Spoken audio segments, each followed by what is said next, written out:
아기를 낳는 거야. 좋네. 판사는 선입견이나 편견으로부터 독립해 있는가? 제2탄입니다. 선입견이나 편견으로부터 독립해 있는 판사님도 있습니다. 아주 드물게 있습니다.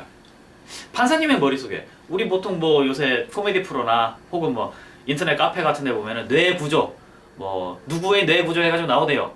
뭐 밥 해가지고 밥이 크다 이렇게 뭐 쪼잔함 뭐 명석함 뭐 이렇게 뭐 회사 뭐 이런 거 뭐 뇌 구조 그리대요. 판사님의 이 뇌 구조를 본다 그러면 자기 업무가 크긴 클 거예요. 근데 그 조금 옆에 보면 또 자존심도 있을 것이고요. 또 어떤 옆에 보면 또 쪼잔함도 있을 것이고 어떤 면을 보면 근검절약 이런 것도 있을 거고 어떤 면은 공무원이라는 거 국민 전체에 대한 봉사자 이런 것도 있을 거예요. 또 어떤 가정의 아빠 가정의 엄마 또 누구의 아들 또 누구의 형님 이런 것들이 뇌 구조 속에 다 있어요. 우리 일반인하고 크게 다르지 않습니다. 다만 판사님들은 절제력이 조금 뛰어나시죠. 다른 분들보다. 판사님한테 야 이 나쁜 놈아 이렇게 욕하는 사람들이 있습니다. 법정에서. 판사님 이런 재판이 어딨어요. 그럼 법정 경위가 와서 끌고 가요. 끌고 가는데 판사님 이런 판사 이렇게 하면 안 됩니다. 근데 그러면서 끌려 나가요. 그럼 판사님이 거기서 야 내가 뭐 했다고 이렇게 하는 판사님 또 없습니다. 태연하게 계시죠. 선고하고 나서 다음 사건은 이렇게 하면서 선고하십니다. 그 판사님이 진심으로 우러나서 그렇게 태연하게 하신다면 정말 뛰어난 사람이죠. 근데 자기가 내린 판결에 대해서 법정에서 큰 소리로 고함을 지르면서 대든다. 기분이 살짝 요만큼 나쁠 수 있습니다. 사실은. 그렇지만 그걸 절제하시는 거죠. 기분이 하나도 안 나쁘다? 하나도 안 나쁘면서 그 사람을 정말 태연하게 대했다.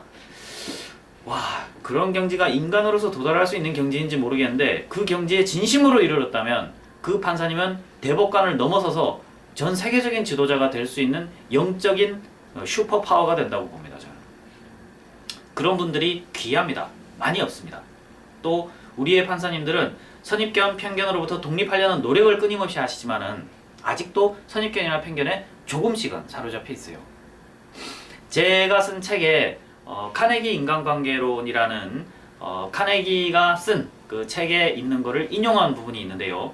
미국 연방 대법원 판사의 이야기가 나옵니다. 이 미국 연방 대법원 판사는 상사에 있어서 법정 기한이라는 게 6년이지 않나요? 라는 그 판사가 어떤 질문을 합니다. 어떤 변호사에게. 카네기한테 와서 상담을 하는 사람은 이 변호사예요. 이 변호사가 와서 자기가 판사한테 대들었던 이야기를 하는 거예요. 상사 법정 기한은 6년이지 않소? 라고 대법원 판사가 물어봅니다. 그래서 이 변호사가 투명스럽게 보다가 판사님, 회사법에는 상사 법정 기한 6년이라는 게 적용되지 않습니다. 이렇게 한 방 먹인 거예요, 판사한테. 근데 이 변호사의 의견이 맞았어요. 그 법정 기한 6년은 적용되지 않는 게 맞아요. 않는 게 맞고 그 대법원 판사가 틀렸어요, 사실. 그 대법원 판사가 개망신이죠, 자기는 솔직히.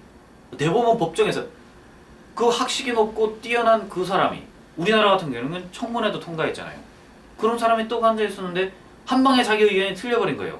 그거 부끄러워. 거기서 그 변호사는 말합니다. 결국 나는 그 대법원 판사님들을 설득하는데 실패했습니다. 왜냐고요? 내가 그 말을 했을 때 온 법정 안에 차가운 기운이 싹 감돌았다 이거. 쎄하죠? 그러면서 결국은 그 판사를 설득하는데 실패했다는 거예요. 물론 이 변호사의 논리가 부족했을 겁니다.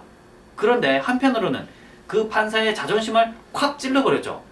그 판사님이 그래? 내가 틀렸네? 그렇지만 이 판단에 있어서 내 판단이 맞을 거야 라고 그 대법원 판사님이 탁 판결을 눌러버린 겁니다.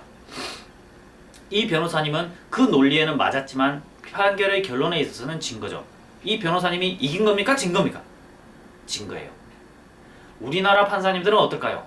우리나라 판사님들은 서양 판사와 달리 동양적인 거대한 풍모로 그 사람을 포근히 안아서 진리와 진실에 따라 정확한 판결을 내릴까요? 제가 재판을 10년이 넘게 다니면서 가장 두려운 게 괘씸죄였습니다. 괘씸죄. 왜 괘씸죄가 있다는 생각이 들까요? 제가 괘씸죄에 대한 명시적인 판례는 없습니다. 아직 대법원까지 올라간 경우가 없습니다. 이건 괘씸죄에 해당한다 이렇게 해서 소송을 건 사람도 없습니다. 그렇지만 우리는 괘씸죄의 존재를 믿어 의심치 않습니다. 그죠? 괘씸죄 있는 것 같죠? 경찰, 검찰에 가보신 분, 심지어 공무원한테 가보신 분, 건축허가 신청서를 들고 왔다. 또는 과태료 부과 신청서 들고 왔다. 공무원들이 쎄한 반응을 보일 때가 있죠. 야, 이거 내가 어떤 수를 써도 안 되겠구나. 그 생각이 들 때가 있습니다. 괘씸죄는 법전에는 나오지 않습니다. 그러나 실제합니다. 실제하고 우리의 삶을 지배하는 하나의 원리 중에 하나입니다. 괘씸죄는 형법에도 없습니다. 이런 죄는 없어요. 그러나 우리 사회를 지배하는 괘씸죄입니다.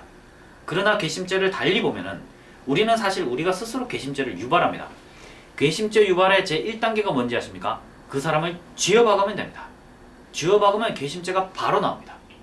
그 사람을 포근히 감싸주지 못하고 판사나 검사, 경찰 또는 다른 공무원한테 가가지고 내 의견이 맞다고 일방적으로 몰아붙이면 괘씸죄가 나옵니다.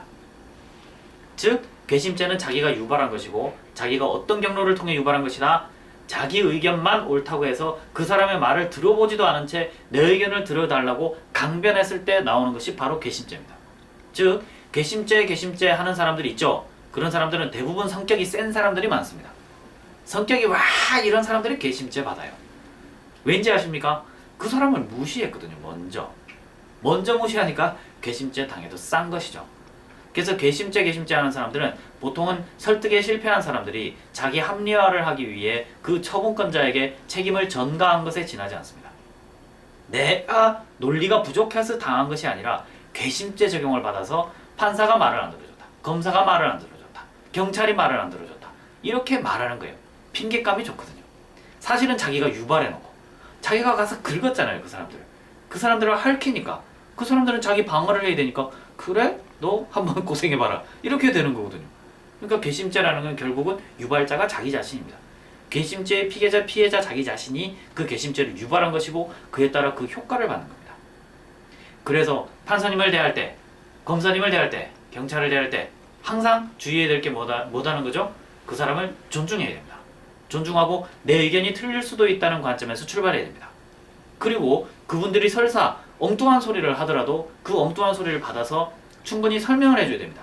왜 엉뚱한 소리를 하는 것 같아요? 그 뛰어난 판사님이, 왜 뛰어난 검사님이 헛소리를 한다고 우리는 생각하죠? 왜? 그분들은 그 사건을 난생 처음 보거든요. 내가 이 사람하고 싸운 거, 내가 이 사람한테 돈 받을 거 있다는 거 판사님들이 아셨어요? 난생 처음 듣는다니까요. 그래서 이해하는데 시간이 걸리는 겁니다. 그러니까 우리는 판사님들이 공무원으로서 우리 사건을 해결해주면 감사하게 생각해야 돼요. 감사하게 생각하고 그분들한테 내 사정을 충분히 설명해주는 그런 노력이 필요한 겁니다. 끈기 있게 천천히 설명하는 자세. 그게 우리 삶의 경기, 우리 삶이라는 이 경기의 심판자인 판사를 대하는 태도입니다. 차분하게 설명을 잘 하십시오. 괘씸죄 적용당했다. 그 괘씸죄 유발자는 바로 여러분입니다. 그러니까 괘씸죄 유발하지 마시고 차분하게 설명하시고 신과 사람의 중간 역할을 하고 있는 판사에게 경의를 표하고 그분들에게 감사하다는 마음에 절을 올려야 됩니다. 그렇게 하면 그분들도 우리의 정성에 답하여 어느 정도의 우리한테 은혜를 베풀어 줄 수 있습니다. 그런 관계로 나아가야지 심판한테 대든다? 심판이 괘씸죄 적용할 수 있습니다. 그 괘씸죄가 두려워서 그렇다는 게 아니고 그 사람을 존중하는 마음으로 가져가면은 그 사람을 존중하는 마음으로 가면 결국은 그분들로부터 어떠한 은혜를 받을 수 있다는 겁니다. 그 은혜가 어떤 가식적인 은혜가 아니라 나를 진심으로 이해해주는 관점에서 나오는 어떠한 처분을 말하는 것입니다.